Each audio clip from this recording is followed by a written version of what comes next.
진 노력의 땀방울로 꿈의 조각을 붙이는 10개월 차 신입 타일공 유태근 타일공이십니다. 안녕하세요. 반갑습니다. 네.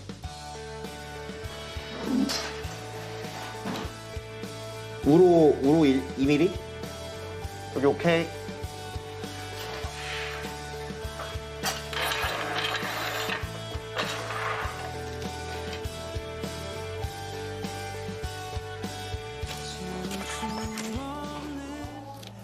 네, 안녕하세요. 타일일 하고 있는 유태근입니다. 이야, 건물이나 집에 이런 타일을 붙이시는 일을 하시는 건데 네.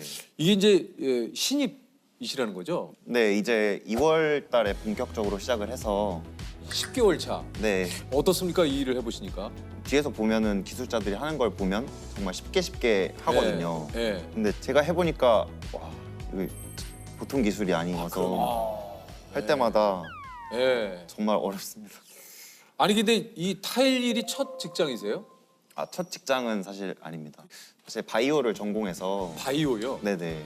저는 이제 그 전공을 조금 살려서 네. 제약회사에 입사를 했었거든요. 근데 제약회사도 그 들어가기 굉장히 힘든 걸로 알고 있는데. 대학교 때도 제약회사 들어가기 위해서 나름대로 엄청 열심히 공부를 해서 네. 학점도 좋고 수석으로 제가 졸업을 했거든요. 와. 아 진짜요? 네, 좀 치열한 경쟁 속에서 합격을 해서 와, 입사를 그러니까 했던 거예요. 제약회사가 그러니까요. 아니 근데 그 제약회사에는 얼마나 다니셨어요? 좀 말씀드리긴 부끄럽지만 짧게 6개월 정도. 아니 아니 그 힘든 제약회사를 6개월 만에. 네, 제가 제약회사 영업직이었는데 그때 당시에 회사에서 신약이 이제 나오는 개발이 됐어요. 상황이었는데 예. 오늘은 몇 개를 했네 뭐 이런 얘기를 매일마다 보고도 해야 되고 그런 부분에서 심리적인 압박이 일단 컸고 제가 마음대로 될 수 있는 일이 아니다 보니까 그런 부분에서 스트레스가 좀 가족들의 반응은 좀 어땠을까 좀 궁금한데요. 부모님이 일단 좀 반대가 심하시긴 했어요. 음. 어딜 가든 저한테 100% 맞는 직장은 없다 뭐 이렇게 얘기를 하시면서 조금 더 있어 보는 걸 권유를 하시긴 했어요. 아니 그 퇴사하고 바로 타일 일을 좀 준비를 하셨어요? 아니요, 그렇지는 않습니다. 이제 공기업을 잠깐 준비했었습니다. 아 또 공기업을 준비하셨고. 공기업을 준비하면서 공기업 취업에 필요한 자격증이나 뭐 학원에도 또 다녔었고 이제 공기업 어떤 자격증을 취득하셨어요? 대부분 뭐 국민 자격증이라고들 많이 하는데 컴퓨터 활용 능력, 한국사 능력, 그리고 영어 자격증. 하나가 없네. 전 국민 자격증이 하나가 없네. 저 예전에 그 어디 주류업체에서 나온 소맥 자격증이라고 있거든요. 그거. 소맥 자격증. 예. 그 시간을 제가 옆에서 보진 않았지만 네네. 얼마나 고단했을까 이게. 근데 저기 얼굴은 지금 요셉이 더 고단해 보여. 제가 봤을 때는 우리 지윤 씨가 메이크업 자격증이 있는지 확인을 좀. 내가 메이크업 자격증이 있는지를 다양하게 웃음을 주시네. 컨디션이 좋은데. 근데 이게 또 다 돈입니다. 이게. 맞아요. 저도 그 말씀하신 것처럼 경제적인 부담 때문에 네. 제가 낮에는 학원을 다녔고 이제 새벽에는 새벽 배송 알바를 했었어요. 그럼 잠을 몇 시간 주무신 거예요? 이제 한 2시간 정도 자고 학원에 네. 가서 또 공부하다가 점심시간에 조금 자고 한 6시 정도에 끝나서 그때 또 집에 가서 준비하고 이제 다시 11시에 11시에 또 어떤 일을 해야 될지 대학 때는 공부만 하느라고 그걸 고민할 시간조차도 많이 없었고 새벽 배송을 하면서 투잡으로 용돈벌이로 잠깐씩 이렇게 와서 하시는 분들도 굉장히 많거든요. 많죠.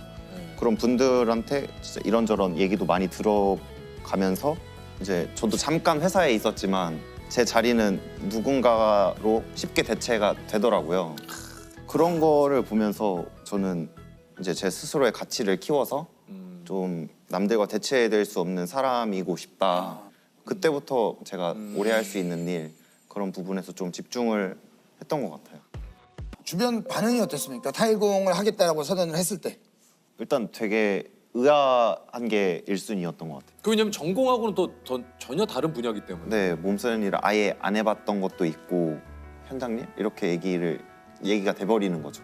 이제 네. 그때 윤우님께서 그 해주셨던 말 중에 제가 무슨 나에 대한 큰 애정 없는 사람들이 나에 대해서 이러쿵저러쿵 하는 얘기에 너무 흔들리지 진짜 않았으면 좋겠어요. 예. 그 얘기가 너무 와닿고 네네네. 너무 마음에 들어서 캡처도 해놓고 아 진짜. 그 말을 듣고 제가 타일을 할 수 있는 용기를 얻었거든요. 혹시 뭐 제 얘기 중에는 뭐 기억에 남는 게 없었습니까? 혹시나 뭐 저도 뭐 조금의 어떤 예, 조셉도 뭐 기억이 잘 안 나는데. 오늘은 좀 기억해. 네 오늘 가서 다시 한번 예, 보고 오늘 좀 다시 한번 방송 천천히 다시 슬로우 모션으로 네. 쭉 보면은 혹시나 네네네. 네 알겠습니다. 좀 가족분들은 좀 반응이 좀 어땠습니까? 퇴사한다고 했을 때보다 더 반대를 하셨어요.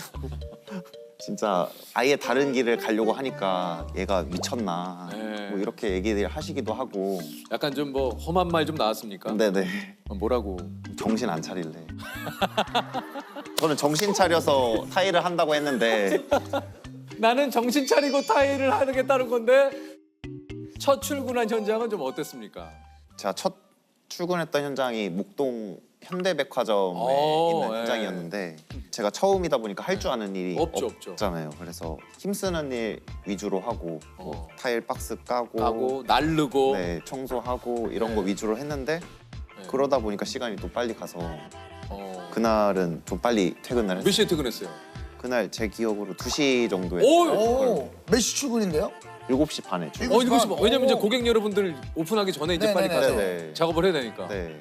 근데 그 기분 무지하게 좋잖아요. 저는 그래서 타일이 원래 이런 건가 해서 잘 선택했다 이렇게 생각을 했는데 왜냐면 뭐 2시에 딱 끝나니까. 네, 또 그렇진 않더라고요. 아 그래요? 원래 그런 분위기는 아니더라고요. 그럼 보통은 평균적으로 어떻게 돼요? 시간이? 보통 7시 반에 현장 도착해서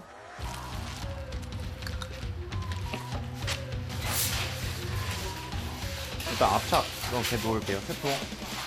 일단 연마날로 저 새 튀어나온 것들 있잖아. 다 갈고 파이프 같은 거 다 자르고 다 묻을 거고. 우리도 안전하게 화이팅!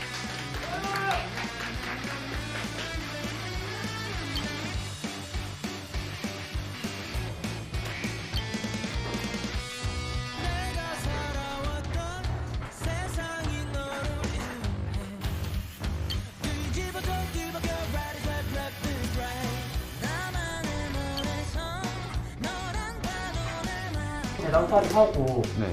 이거 안에 들어가서 좋겠다.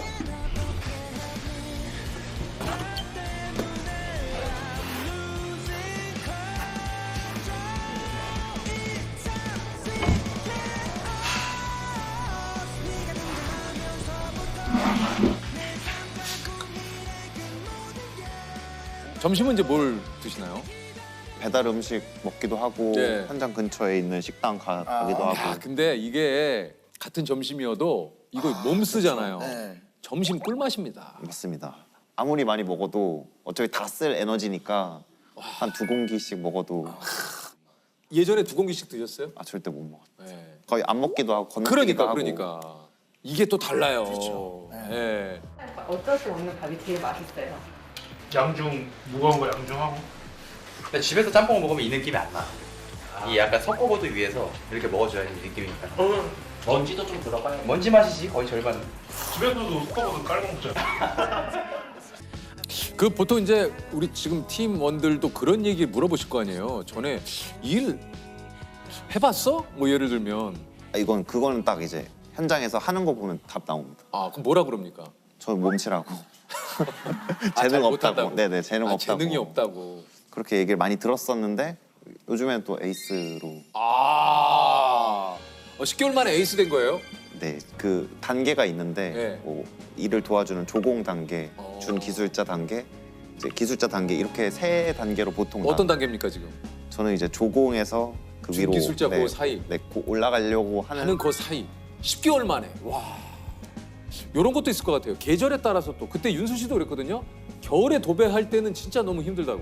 네. 맞아요. 예. 타일도 겨울이 엄청 힘든 편인 게 이제 접착제들이 되게 그 온도에 민감해서 섞을 때나 이런 것도 되게 더 힘들고 더 빨리 굳고 이런 것도 있고 신축 현장 같은 데 들어가면 창문이 안 달려 있거나 그러니까 그거 힘들다고 그러더라고요. 네, 너무 추워서 날씨. 생각해 보세요. 이게 7시쯤에 모여서 이제 일을 시작하시는데 그 겨울 7시면은 와 진짜 아찔해요.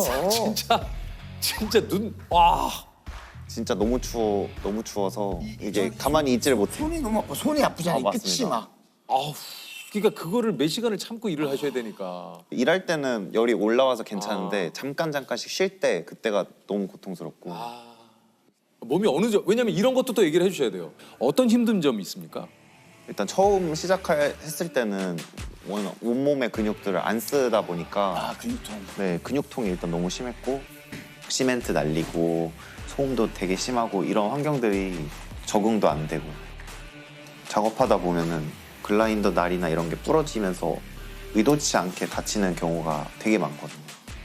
허리나 손목도 아프고 그런 부분에 통증이 너무 심해서 파스나 진통제 먹고 그냥 일을 했거든요. 왜냐면 다음에 또 나가야 되니까. 네. 그래서 이게 저만 그런가 했더니 다른 사람들도 다 그 과정이 있었고 한 6개월 정도 하면은 나아진대요. 네, 괜찮아질 거다. 이렇게 얘기를 해서 버티고 했거든요.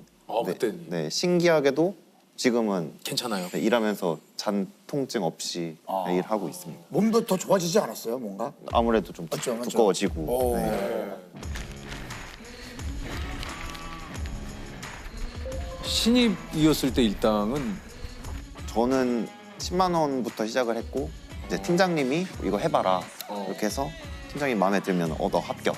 그러면 지금은 여쭤봐도 됩니까? 지금 일당이 얼마나 하시는지? 지금은 15만 원. 오. 근데 얘기를 들으면 들을수록 진짜 대단하시네요, 이게. 그러니까 이게 참 뭔가 내가 잘할 수 있는 일을 이렇게 태근 씨처럼 찾아 나가고 열심히 하면 뭐 누가 뭐라고 한들 그게 무슨 의미가 있습니까? 그렇죠. 내가 지금 너무 즐겁고 행복하고 지금 태근 씨 그러신 거 아니에요? 네, 지금 아주 만족하고 있습니다.